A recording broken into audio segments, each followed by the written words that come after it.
A entrevistada de hoje, do projeto Arquitetas Mineiras, é a arquiteta Margarete Maria de Araújo Silva, Aleta, que recebeu o título de doutora em arquitetura pela UFMG em 2013, possui mestrado em engenharia civil pela USP em 2004, especialização em tecnologia de processos construtivos pela USP em 91 e graduação em arquitetura e urbanismo pela UFMG em 83.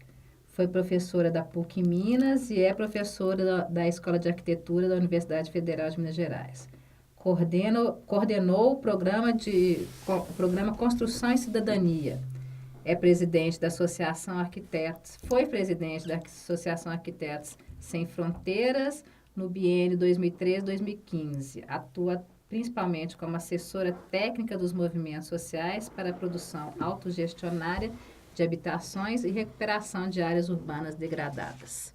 Então, Leta, queria que você contasse como é que foi parar aí, né, nessa história da técnica construtiva, porque você estava me contando aqui há pouco, né, que a técnica construtiva, lá no CETEC, que você começou a desenvolver esse seu caminho. E aí você pode ficar livre para ir falando também, tá? Na verdade, mais do que a técnica, a materialidade, né? Na escola de arquitetura, quando eu era estudante, eu tinha muita dificuldade de abstrair do meu objeto, daquilo que eu iria, aquilo que eu estava concebendo para a produção. Né?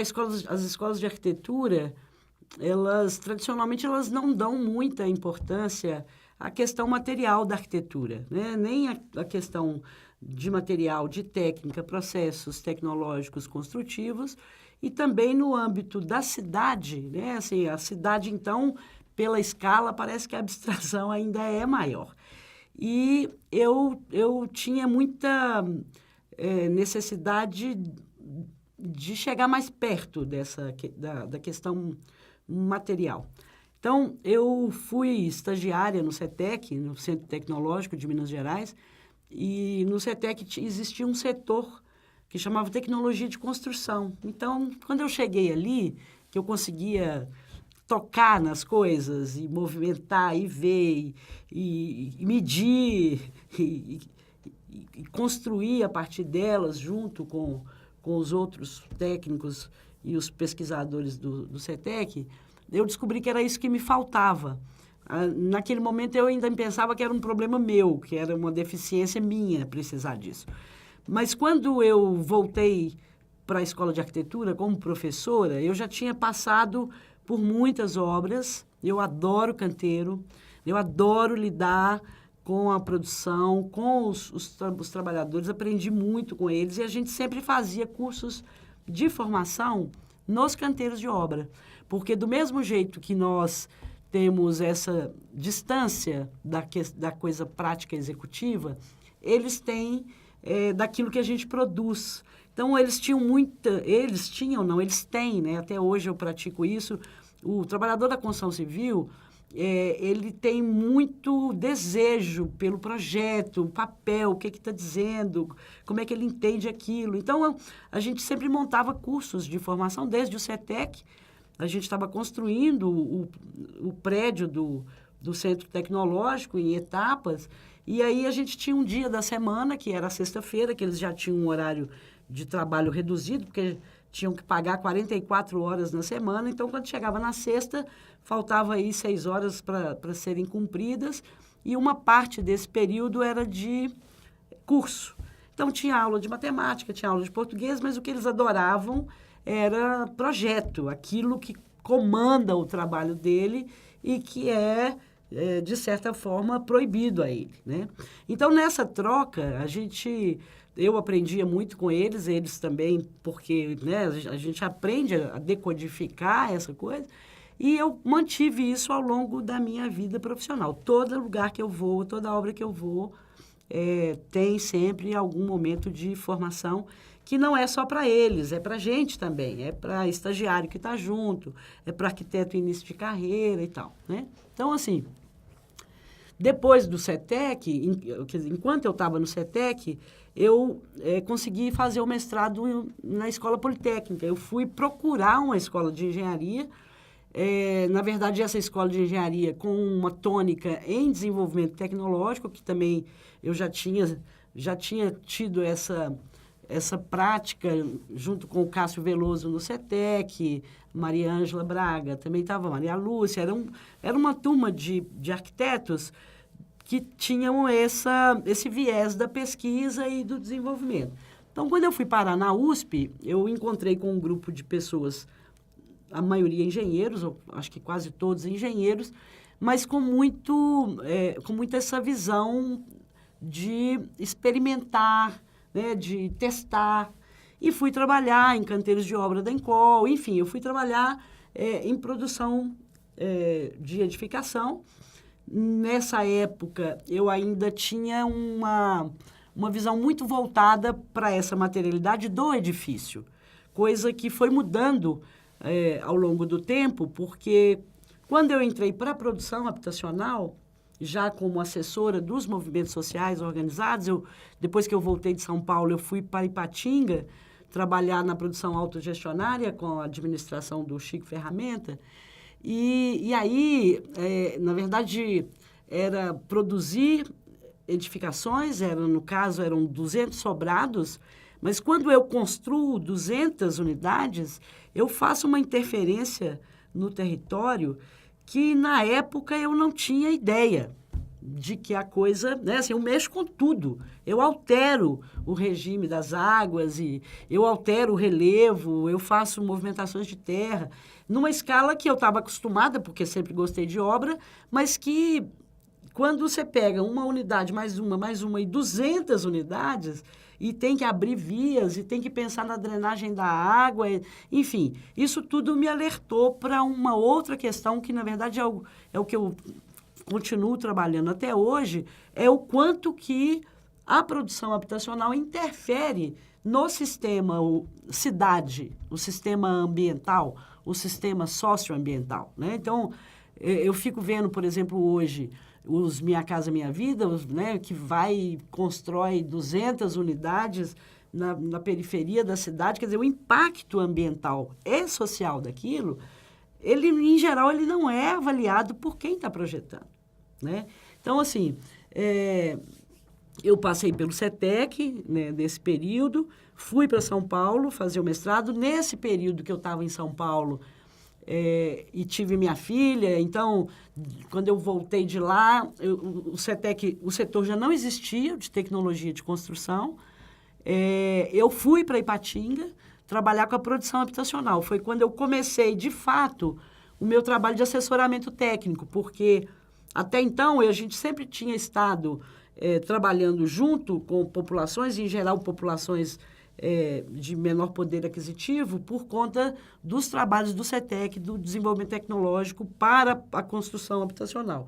Mas ser assessoria técnica direto, eu iniciei em Ipatinga, com né, a Associação de Produção Habitacional de lá, a Associação Habitacional de Ipatinga, e aí recuperamos uma área, uma área que era chamada Mutirão Velho, que é isso, né, o impacto da construção de uma mais uma sobre o território. Quando eu cheguei lá, esse conjunto não tinha 2 anos de executado, mas ele já era conhecido por todo mundo como Mutirão Velho, né? O processo de envelhecimento dele era um processo estrondoso. Então, antes de começar a produção de casas, de novas moradias, nós fomos recuperar o Mutirão Velho. E, nessa época, nós tivemos o privilégio de ter como consultor o professor Edésio, o geólogo Edésio Teixeira de Carvalho. Ele foi lá e aí essa coisa, né, de ir lá e cutucar a rocha e falar da natureza dela, por que esse processo erosivo começou aqui, para onde que ele está indo, isso tudo me capturou, né? Eu falei, bom, na assessoria aos grupos que eu acompanhei, eu tinha isso muito claro. As pessoas sabem construir para ela a casa dela, Ela pode não ter todos os recursos, ela pode demorar uma vida inteira, né? Mas, em geral, a produção daquilo que a gente chama de superestrutura não é problema. O problema é os sistemas de intermediação, como o professor Edésio chama, as mesoestruturas, e a infraestrutura desconhecida. Então, eu comecei a achar que eu poderia contribuir muito mais se eu conseguisse trabalhar nessa linha de entender como que aquele território é constituído, como que ele se comporta, e a questão da superestrutura, o sujeito resolver por conta própria, né? Mais ou menos isso. Não que eu tenha abandonado, eu continuo gostando de tecnologia, continuo adorando obra, mas eu não consigo mais olhar para uma determinada construção ou um projeto sem pensar naquilo como um sistema urbano, um sistema hidrográfico, né? Na escola de arquitetura, eu nunca tinha olhado para o território dessa maneira. Quando eu fui ser professora na PUC, eu já tinha passado por essa experiência de assessora na produção habitacional e eu tinha uma disciplina, eu fiz concurso para uma disciplina que chamava Planejamento Habitacional, que era no final do curso, 9º período, 10º período, aliás, junto com o trabalho de graduação. E aí era no núcleo de urbano. E eu fiquei, assim, muito impressionada, porque como é que a gente pode pensar num projeto de conjunto habitacional sem prestar atenção a isso que, na época, eu ainda não chamava de infraestrutura, porque o professor Edésio também não tinha ainda colocado essa divulgação, embora eu conhecesse ele já dessa vivência mais prática, né? Mas eu tinha passado pela experiência de alterar totalmente um território, desde áreas de cabeceiras, desde topos de morro até fundos de vale, até linhas de drenagem. Então, eu sabia muito bem como que esses elementos, eles são determinantes naquilo que vai ser produzido depois, por experiência prática. Então, eu puxei para o planejamento habitacional essa visão.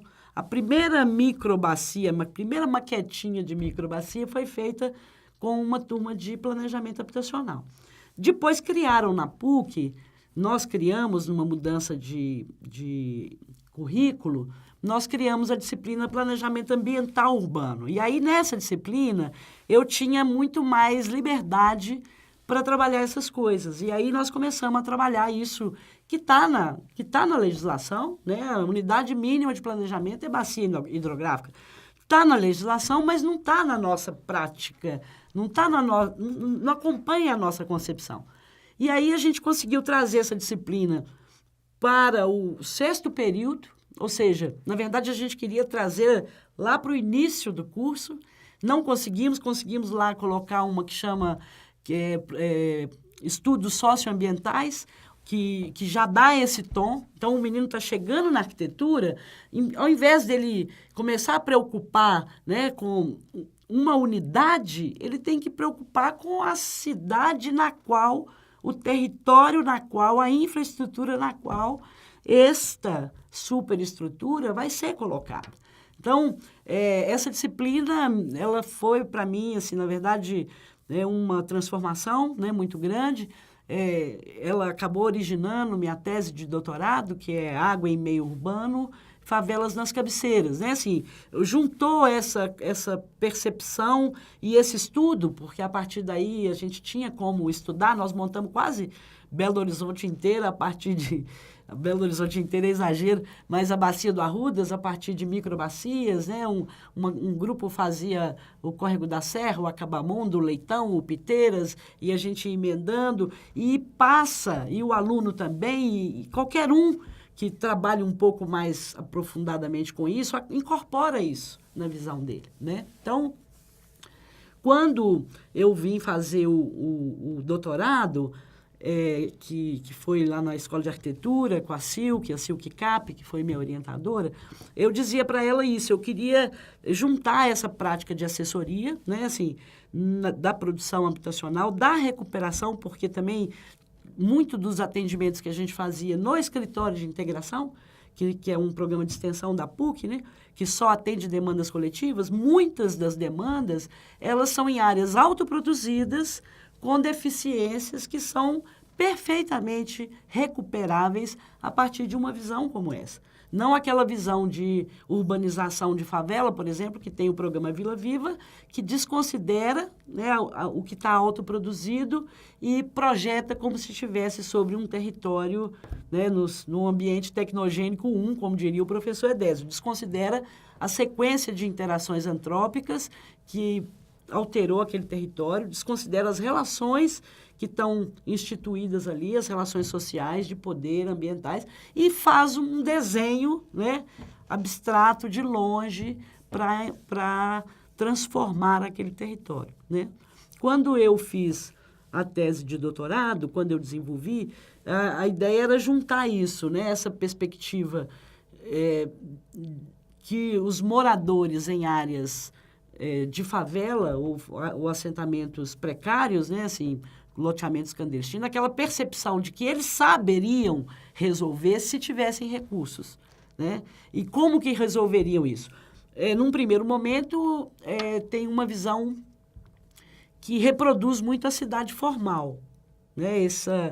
Essa dominância, por exemplo, a hegemonia do concreto armado, a hegemonia das pavimentações asfálticas, a hegemonia da canalização dos córregos e da drenagem, de colocar as águas para correr e dispersar. Isso é um pensamento mais ou menos hegemônico que também ataca. Mas, ao longo de um trabalho junto, você consegue perceber que tem um histórico daquela ocupação que, se pudesse ser resgatado, daria margem a isso, né? São pessoas que conviveram com águas em leito natural limpas, porque hoje a gente ainda tem as favelas, os cursos d'água nas áreas de favela em leito natural, mas, em geral, recebendo esgoto e recebendo lixo, né? Então, não é mais aquela relação. Mas quando você conversa com gente de 30, 40 anos de moradia naquele lugar, 50, 60, essa lembrança das águas limpas e do uso da relação da água diferenciada, ela aparece.